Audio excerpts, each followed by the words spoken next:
My name is Alice. I'm currently parked on this faded sofa, trying to stitch together the mess that my so-called family life turned into. You know, before all this, I was living the typical 9-to-5 grind. I mean, marketing isn't exactly a thrill ride, but it was my thrill ride. Enter Jack. Dear old Jack. We were college sweethearts. That's what they call it, right? We did the whole dance, meeting at some random party, him spilling his drink and charming me with his red-faced apologies. Fast forward, love blooms, and marriage seemed like the right next step. He was some hotshot coding genius, had a nice gig as a software engineer. And things were sweet, smooth even. Then Charlie happened. Our little bundle of sleepless nights and toothless grins. So, I hung up my marketing hat and decided to go all in on this housewife gig. That meant I had more time to start picking up on the nuances of Jack's moods, especially when Linda, the Lord Almighty mother-in-law, rained down her opinions via Skype. Never met her in person, but damn, she sure did like to make her presence felt from a few hundred miles away. You need to put your foot down, Jack. Linda's voice would slice through the speakers. A man's home is his castle, and don't you forget it. I'd see how Jack's eyes shifted, shoulders squared like he was gearing up for war. After the call, he became a different guy. If I left a mug on the counter or dared to sit down before the clock hit acceptable by his newly acquired standards, boy, would I get it. It's not a hotel, Alice. You see that?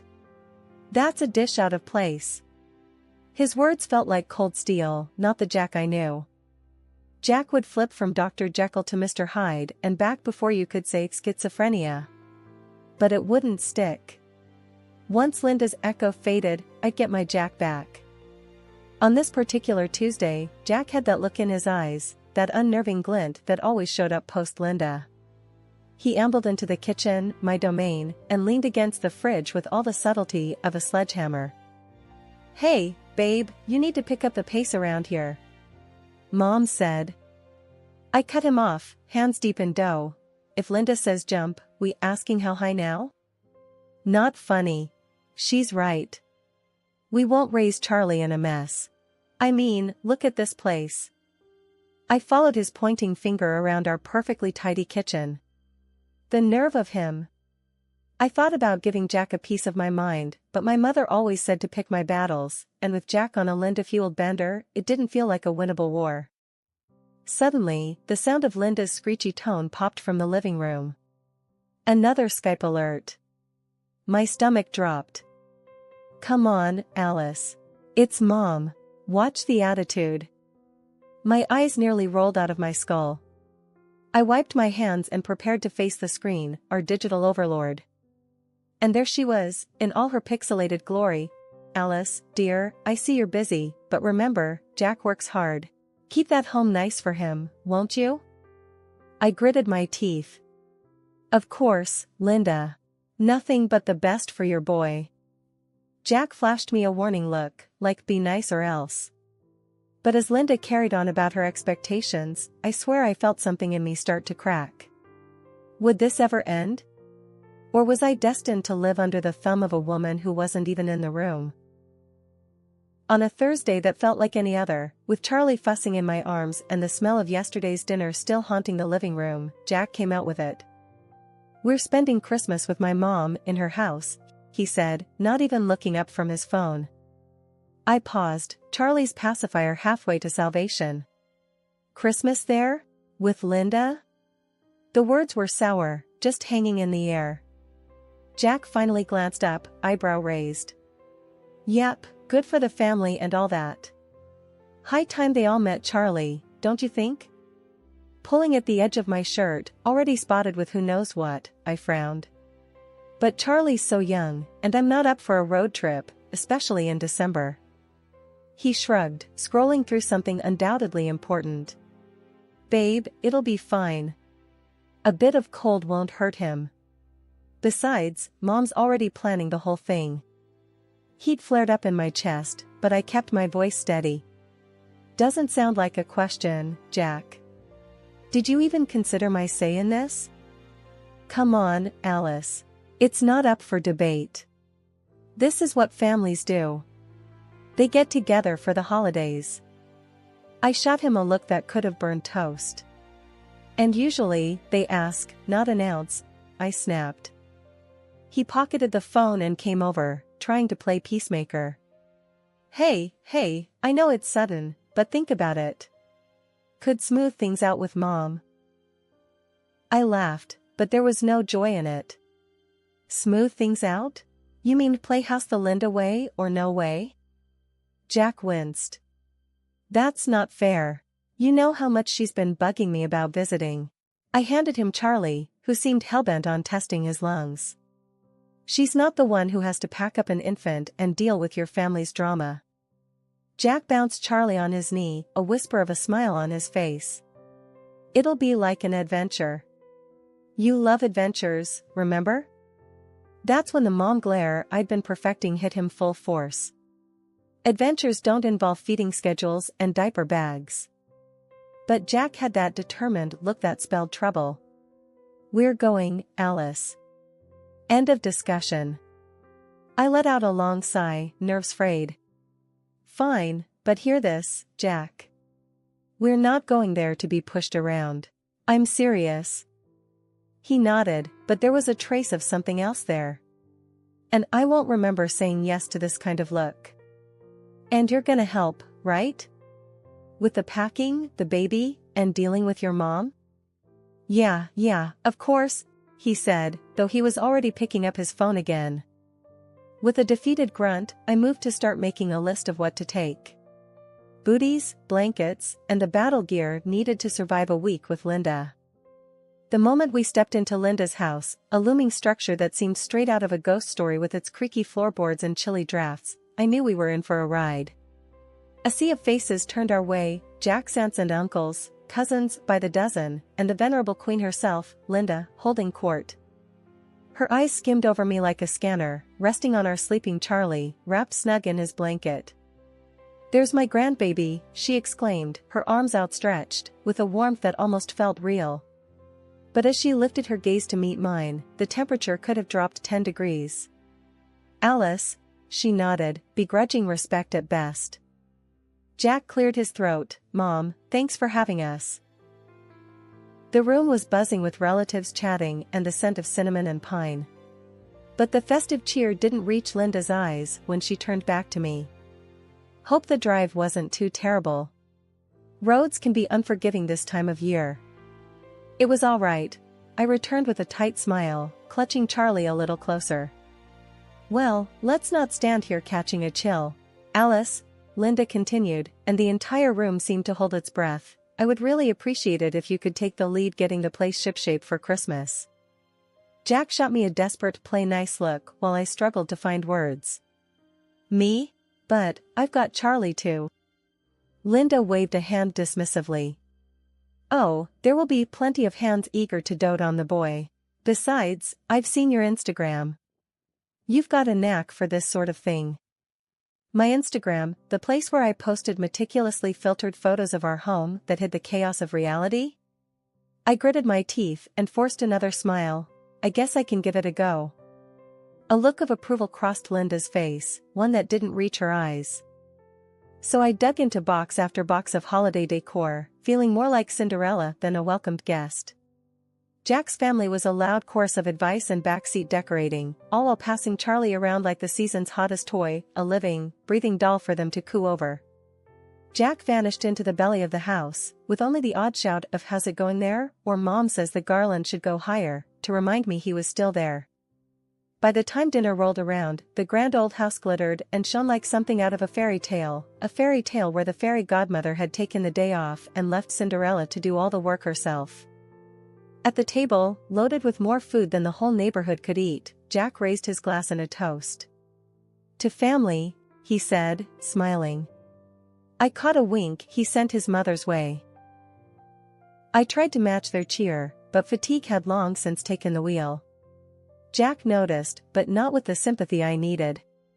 You could have put a bit more tinsel up, he remarked offhandedly between bites. Mom noticed. After a long night chasing the elusive spirit of Christmas at the behest of Linda's pointed directions, all the while keeping a smile plastered on my face for the sake of holiday peace, I retired to our room. Next day I found Jack in what they called the den, but it was more like a wild man cave where Christmas seemed to have thrown up. There he was, sprawled on the couch, a beer in one hand, eyes glued to some game on TV. The sound of sports commentators filled the room. "Jack, we need to talk." My voice was firm, louder than I intended. He glanced up, annoyed at being interrupted. "What's up now?" "It's about yesterday, about everything since we got here." "I'm tired, Jack. And I feel alone in all this." The words spilled out.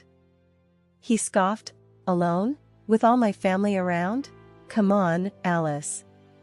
You've got to toughen up. This is the big leagues." "I'm not talking about numbers, Jack. Look, your mom, she's piling everything on me, and where are you? Off the grid the second any work pops up." He rolled his eyes. "Not this again. Just do what she says, Alice. That's how it works around here. You'll live." Frustration boiled over. "I'm not one of your mom's robots, Jack. I'm your wife, and I'm asking for your help. It's like you don't get it." He let out a laugh. "Help? What do you want me to do? Decorate cookies? Hang tinsel? That's kid stuff. Just stick it out." His words stung. "Kid stuff? Really? Because last I checked, we're a family too. Or is that kid stuff as well?" Jack stood up, his face getting redder. "Watch your tone, Alice. Don't start something." The room felt smaller, the walls closer. "Start something? No, I'm finishing it, this conversation and your damn free ride." "What's your deal, Jack? Too good to help out your own wife?" He moved towards the door of the den. "I've had enough of this. You knew what you were getting into when you married me. Remember that." I followed him. "Yeah, I remember, promises. Support. Respect. Heard of them?"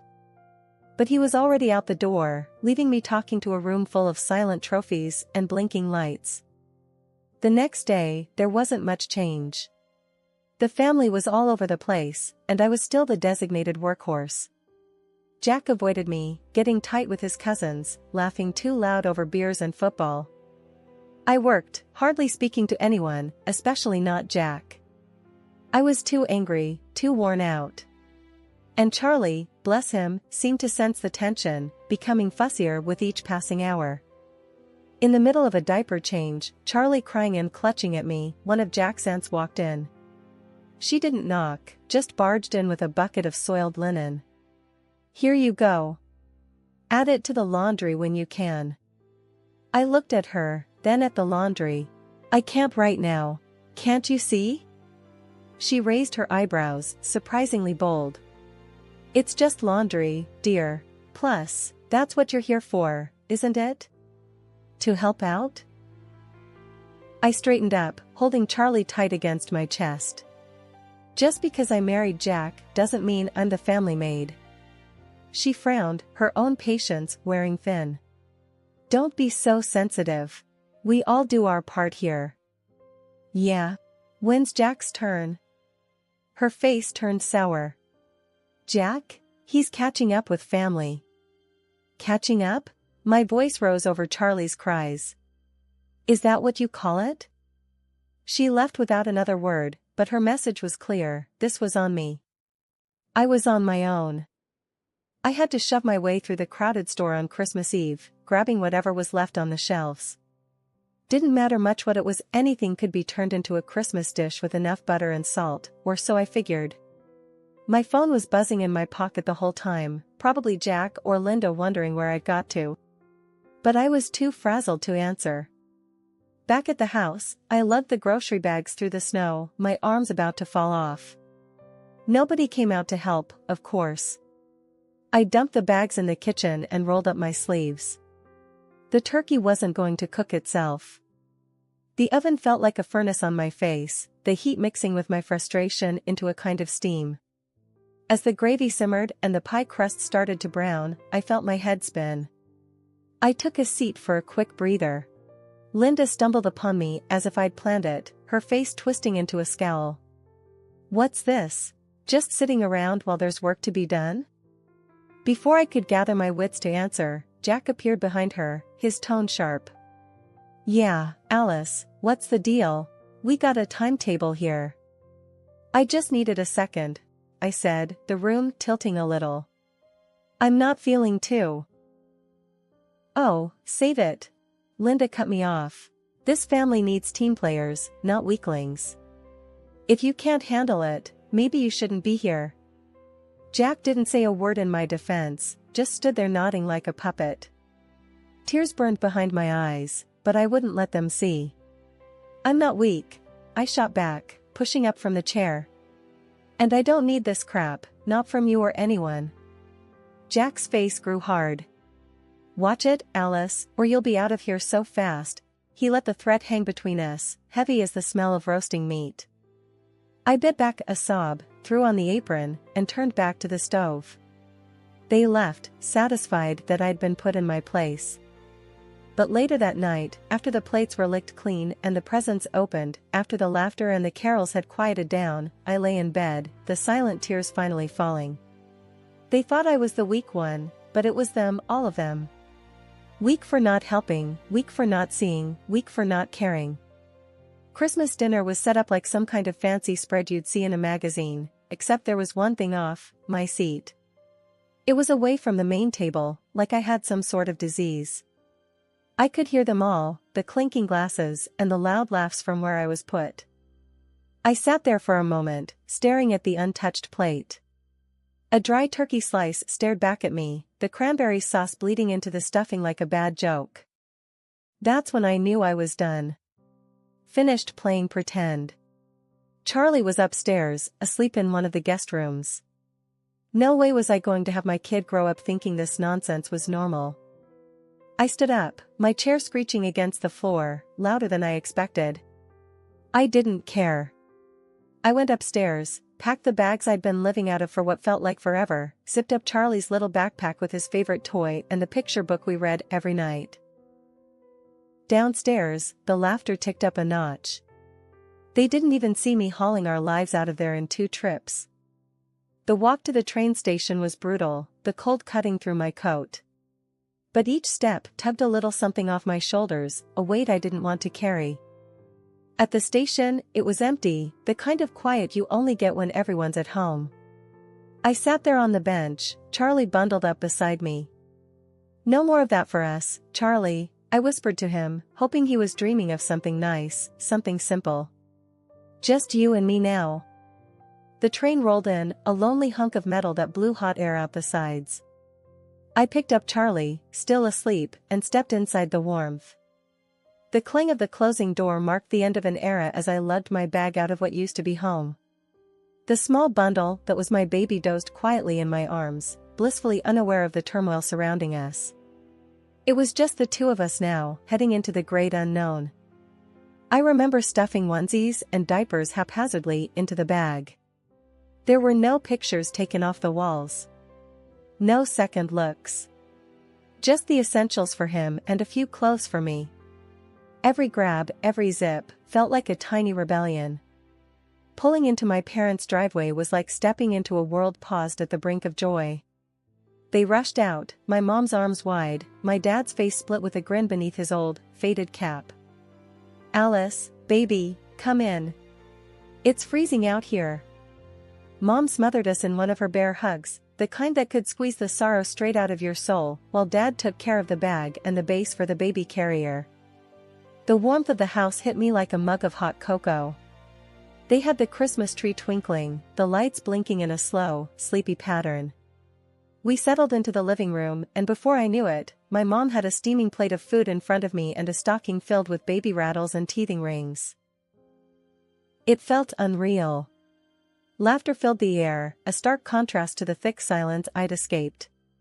The baby stirred in arms, and I kissed him, promising silently that it was going to be different. We were just about to toast, the clink of our glasses ready to sing, when my phone rang, jarring against the melodies of Jingle Bells. I checked the caller ID, Jack. Hello? Alice, where the hell are you? It was Jack, his voice a cocktail of anger and confusion. At my parents'. Where else would I be? I said, not missing a beat. There was a pause, and then, you need to come back. This isn't your home anymore. I snorted, the laughter bubbling up from deep within, genuine and loud. You're joking, right? I'm done with being treated like I'm invisible until you need something. Don't be dramatic. Just get back here. Everyone's asking about you, the dishes are piling up, I cut him off. Look, listen carefully because I'm only going to say this once. I'm filing for divorce. Got it? I'm not your unpaid maid, Jack, never was. I don't know what made you think I was. The other end of the phone was silent. Then, the dial tone buzzed in my ear. He'd hung up. Mom was looking at me, eyes wide. I hung up the phone and met her gaze straight on. I should have done that years ago, I said. You're staying here tonight, Mom said, solid and sure, the way she'd said things when I was a kid and the world was too big and scary. Yeah, I agreed, feeling the truth in her words. Yeah, I am. Charlie's laughter filtered through from the other room. Let's go celebrate Christmas, I said with a trembling smile. And with the click of the phone, I sealed the decision in the pocket of my jeans, and stepped back into the warmth of the living room where the promise of a peaceful night hung gently in the air, a stark contrast to the storm I had just weathered. Waking up to the same old ceiling crack had become kind of a comfort. The kitchen was already buzzing when I came down. Mom was at the stove, and Dad was half buried in newspaper at the table. Charlie was making a go at a slice of toast, more crumbs decorating his lap than making it into his mouth. Morning, I mumbled, grabbing the pot to pour myself some coffee. Before I got the chance to take a sip, the phone was blaring its old ring from the wall. Dad's eyes met mine. With a hint of a smirk, I answered it, knew who it was before I even said hello. Alice, darling, I need you to come back. Jack's voice came through, half pleading, half like he was ordering a pizza. A man needs his wife. I need you to take care of things here. I almost choked on air, the laugh came out so hard. Jack, honey, you lost the right to need anything from me. But nothing, Jack. I'll send over the divorce papers by the end of the week. You can take care of yourself, or find someone else to boss around. Have a nice life. And with that, I hung up. Mom was staring at me, one eyebrow raised. Everything all right? She asked, a knowing look on her face. Couldn't be better, I said, finally taking that sip of coffee. It was bitter, strong, and hot, just how I needed it. As weeks turned into months, that new chapter in life I'd opened became less about what I'd left behind and more about what was ahead. Divorce papers were signed, delivered, and done with. My bank account got a little heavier with the first round of alimony checks, child support Jack called it, but let's be real, it was guilt money. Either way, it was for Charlie, and that's all that mattered. The job hunt wasn't easy, wasn't hard either. Just a truckload of maybes and a handful of not. One day, sitting at the kitchen table with the want ads, I couldn't help but wonder if begging for jobs was just begging to go back to a life like the one I had with Jack. No, that wasn't for me, not anymore. Why the long face? Dad asked, scrunching up his own as he looked over at me from his chair. Just thinking about work, or the lack of it. You'll find something, he said. You got more backbone than half the blokes at the factory. They should be begging you to work, not t'other way round. That night, with Charlie snoozing away in his crib, I lay awake a little longer than usual, the house quiet except for the distant sound of Mom and Dad talking softly downstairs. Maybe it wasn't the new start I'd imagined, with a new place of my own and a sparkling career. But it was solid ground under my feet. It was my family, my boy, and a future that was mine to shape. No more of Jack's dark clouds on my horizon, no more dancing to someone else's tune.